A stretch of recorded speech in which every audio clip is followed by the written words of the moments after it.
ಶಿಡ್ಲಘಟ್ಟ ನಗರಕ್ಕೆ ಶುದ್ಧ ಕುಡಿಯುವ ನೀರು ಪೂರೈಕೆ ಮಾಡಲು 75 ಕೋಟಿ ರೂಪಾಯಿಗಳು ಮಂಜೂರು.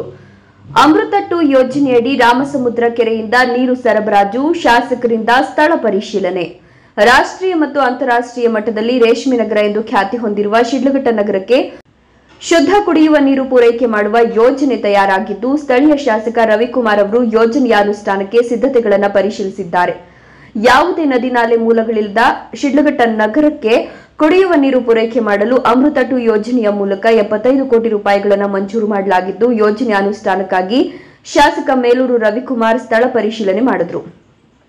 ಇನ್ನು ಶಾಸಕ ಮೇಲೂರು ರವಿಕುಮಾರ್ ಅವರು ಮೊದಲಿಗೆ ಅಜ್ಜಕದ್ರೇನಹಳ್ಳಿ ಬಳಿ ಇರುವ ಸ್ಥಳವನ್ನು ಪರಿಶೀಲಿಸಿ 20 MLD ಸಾಮರ್ಥ್ಯವುಳ್ಳ ನೀರು ಶುದ್ಧೀಕರಣ ಘಟಕ ನಿರ್ಮಿಸಲು 3 ಎಕರೆ ಜಮೀನು ಮಂಜೂರು ಮಾಡಲು ಕ್ರಮ ಕೈಗೊಳ್ಳಬೇಕು ಅಂತ ತಹಶೀಲ್ದಾರ್ ಅವರಿಗೆ ಸೂಚನೆ ಕೊಟ್ಟರು. ಆನಂತರ ಶಿಡ್ಲಘಟ್ಟ ನಗರದ ಸಮೀಪ ಇರುವ ಸಿಲ್ಕ್ ಸಿಟಿ ಬಡಾವಣೆಯಲ್ಲಿ 15 ಲಕ್ಷ ಲೀಟರ್ ನೀರು ಸಂಗ್ರಹಣೆ ಮಾಡಲು ಮೇಲ್ಮಟ್ಟದ ಟ್ಯಾಂಕ್ ನಿರ್ಮಿಸಲು ಸ್ಥಳ ಪರಿಶೀಲಿಸಿದ್ರು. ಈ ವೇಳೆಯಲ್ಲಿ ತಾಲೂಕು ಪಂಚಾಯಿತಿಗೆ ಸೇರಿದ ವಸತಿ ಗೃಹಗಳನ್ನು ನೆಲಸಮಗೊಳಿಸಿ ಅಲ್ಲಿ 10 ಲಕ್ಷ ಸಾಮರ್ಥ್ಯದ ಮೇಲ್ಮಟ್ಟದ ಟ್ಯಾಂಕ್ ನಿರ್ಮಿಸಿ ಜೊತೆಗೆ ಸುಸಜ್ಜಿತ ವಸತಿ ಗೃಹಗಳು ಮತ್ತು ವಾಣಿಜ್ಯ ಮಳಿಗೆಗಳನ್ನು ನಿರ್ಮಿಸಲು ಕ್ರಮ ಕೈಗೊಳ್ಳಬೇಕು ಅಂತ ತಹಶೀಲ್ದಾರ್, ತಾಲೂಕು ಪಂಚಾಯಿತಿ ಕಾರ್ಯನಿರ್ವಹಣಾಧಿಕಾರಿಗಳು, ನಗರಸಭೆಯ ಪೌರಾಯುಕ್ತ, ತೆರಿಗೆ ಶಾಸಕರು ಸೂಚಿಸಿದರು.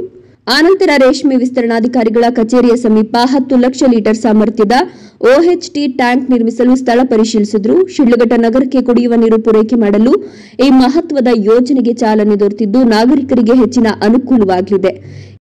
ಈ ಸಂದರ್ಭದಲ್ಲಿ ತಹಶೀಲ್ದಾರ್ BN ಸ್ವಾಮಿ, ತಾಲೂಕು ಪಂಚಾಯಿತಿ ಇಒ ನಾರಾಯಣ್, ನಗರಸಭೆಯ ಪೌರಾಯುಕ್ತ ಮಂಜುನಾಥ್, ಕರ್ನಾಟಕ ನೀರು ಸರಬರಾಜು ಮತ್ತು ಒಳಚರಂಡಿ ಮಂಡಳಿಯ AEE ಆರ್ ಲತಾ, AE ಸಭಾ ಅಂಜುಮ್, ಜಿಲ್ಲಾ ಪಂಚಾಯತ್ ಮಾಜಿ ಸದಸ್ಯ ಬಂಕ್ ಮುನಿಯಪ್ಪ, ತಾಲೂಕು ಪಂಚಾಯಿತಿ ಮಾಜಿ ಅಧ್ಯಕ್ಷ ಲಕ್ಷ್ಮೀನಾರಾಯಣ ರೆಡ್ಡಿ, ತಾದೂರು ರಘು, ನಂದಕಿಶನ್, ರಾಘವೇಂದ್ರ, ಅಥೀಕ್ ಮತ್ತಿತರರು ಉಪಸ್ಥಿತರಿದ್ದರು. ವರದಿ ನಂದಿ ರಾಜೇಶ್, ಶಿಡ್ಲಘಟ್ಟ.